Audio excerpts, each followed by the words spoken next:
This is the Dollemore Daily, and I'm Jesse Dollemore. Among the right wing, there's a cadre of goofs. And none goofier, maybe, it could be said, than the twitchy, Zeppelin-headed freak, Charlie Kirk. The low information rube. He's an intellectual if you're a moron. And Charlie Kirk is among this push, this frenzied push to deflect from the actual causes of the attack on Paul Pelosi. He is chief maybe among them. The just asking questions crowd is at a fever pitch creating conspiracy theories that would distract from the actual causes. And I have in my hand a criminal complaint with the interview, which was taped. We don't have access to that yet. But the taped interview with the attacker on Paul Pelosi, David DePape, I think is how you say his name. It's either that or DePape, but I don't feel obligated to pronounce his name correctly because you know what? That guy. But I'm gonna play this clip from Charlie Kirk, which he laments. Why would you can't blame this on conservatives. What? It's stupid. It doesn't make any sense that you would blame this on Republicans or conservatives or our movement or our rhetoric as he builds conspiracy theory land around the attack. Watch this, and then we're going to read from the interview and also show you not an exhaustive list, a brief list of actual, absolutely conservative motivated attacks, mostly in the United States, but also around the world. Watch Charlie Kirk.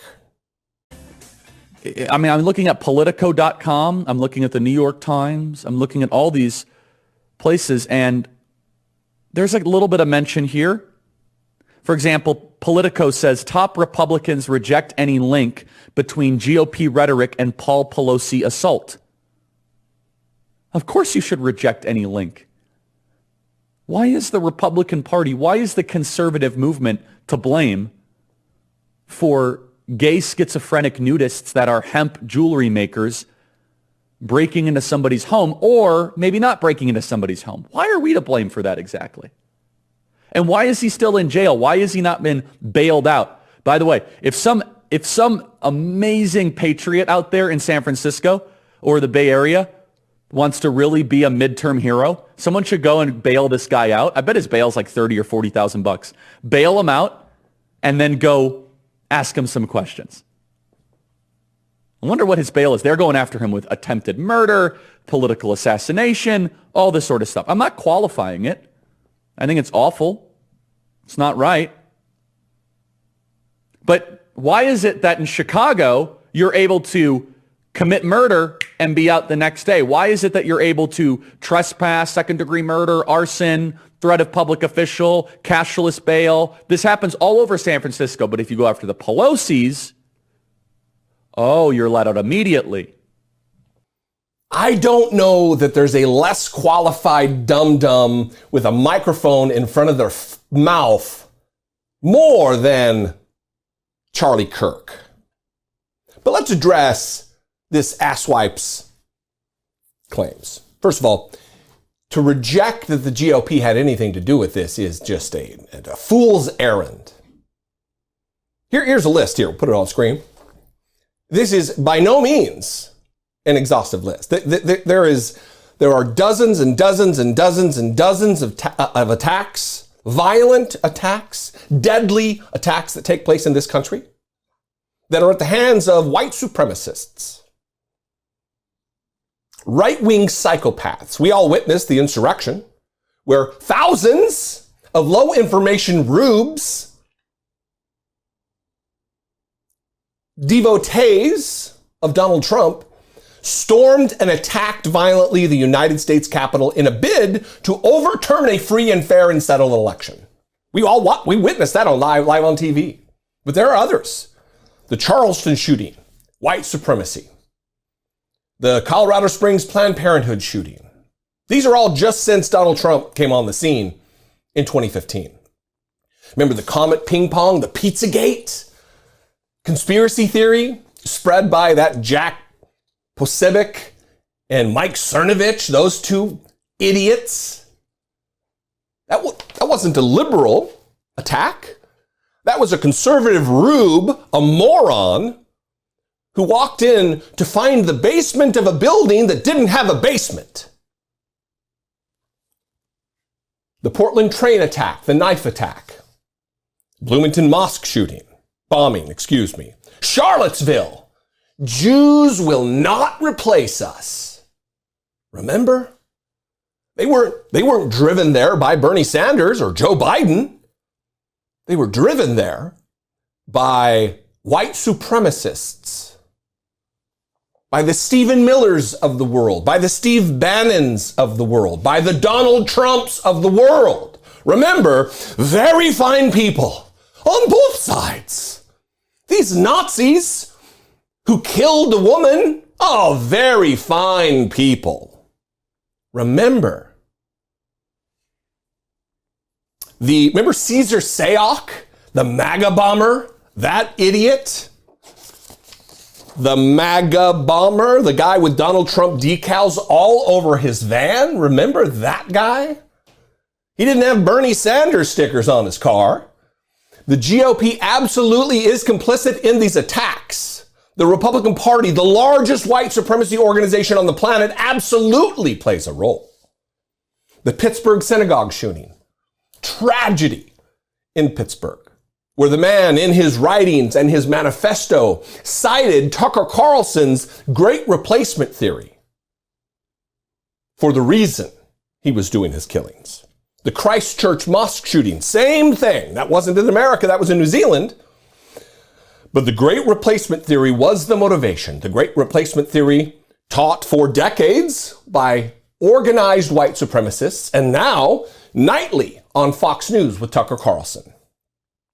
The Poway synagogue shooting, the Boogaloo killings in 2020, the United States Capitol attack, the insurrection, the Buffalo shooting that just took place in the grocery store, and the Cincinnati FBI field office. Many of these predicated upon or visited upon America by conspiracy theories, by hatred, by words about the invasion, the brown menace coming across our southern border. So yes, the GOP plays a role. The GOP is to blame. And then this nonsense about, well, some patriot should bail this killer, this attempted killer out. He attempted to assassinate third in line to the presidency of these United States, Nancy Pelosi. This was an attempted political assassination. And they should ask him some questions. Pumpkinhead Freak says, just ask him some questions. Well, luckily for you, questions were asked, Charlie Kirk. I got the criminal complaint right here, page 5. This is DePape's interview on October 28, 2022. In a Mirandized recorded interview of DePape by San Francisco police, department officers, DePape provided the following information. Here we go. You can read along. DePape stated that he was going to hold Nancy hostage and talk to her. If Nancy were to tell DePape the truth, he would let her go, and if she lied, he was going to break her kneecaps. DePape, was certain that Nancy would not have told the truth. In the course of the interview, DePape articulated he viewed Nancy as the leader of the pack of lies told by the Democratic Party. Sounds like an angry Democrat here, right? Sounds like a liberal, a leftist. No, this sounds like a Republican. This sounds like a conservative or someone swept up in the conspiracy theories peddled by conservatives like Charlie Kirk, like Tucker Carlson, like any other of the cadre of morons that are on the airwaves constantly practicing stochastic terrorism. DePape also later explained that by breaking Nancy's kneecaps, she would then have to be wheeled into Congress, which would show other members of Congress there were consequences to their actions. DePape also explained generally that he wanted to use Nancy to lure another individual to DePape. And then let's move to page 6 here. While talking with each other, talking about Paul Pelosi and this maniac, Pelosi went into a bathroom where Pelosi grabbed a phone to call 911. DePape stated he felt like Pelosi's actions compelled him to respond. DePape remembered thinking there was no way the police were going to forget about the phone call. DePape explained that he did not, this is DePape explaining to police himself. DePape explained that he did not leave after Pelosi's 911 call because much like the American founding fathers with the British, he was fighting against tyranny without the option of surrender. DePape reiterated this sentiment elsewhere in the interview. Where have we heard that before? This is your 1776 moment, Marjorie Taylor Greene. 1776, Lauren Boebert. This romanticization, this fetishization of the American Revolution.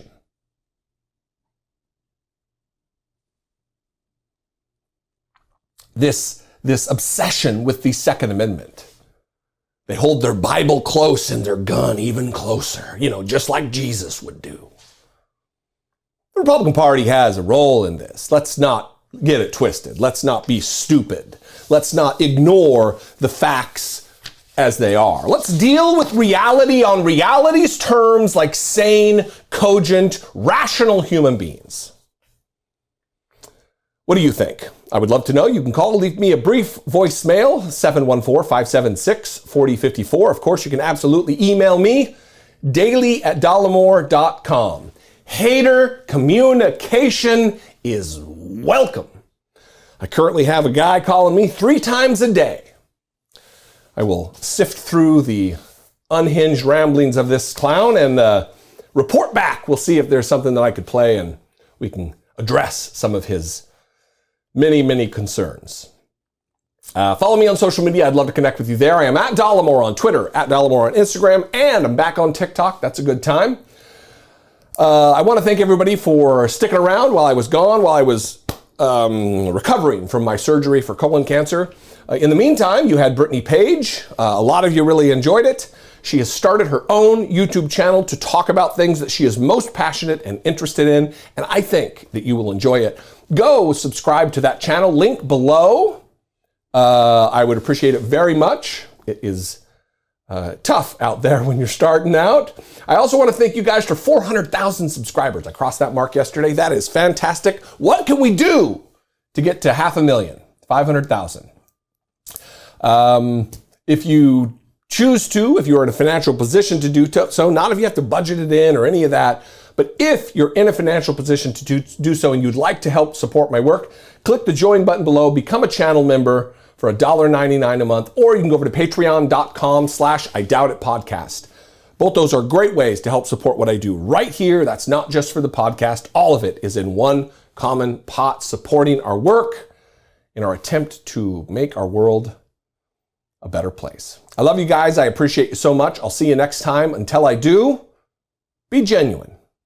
Take care of one another.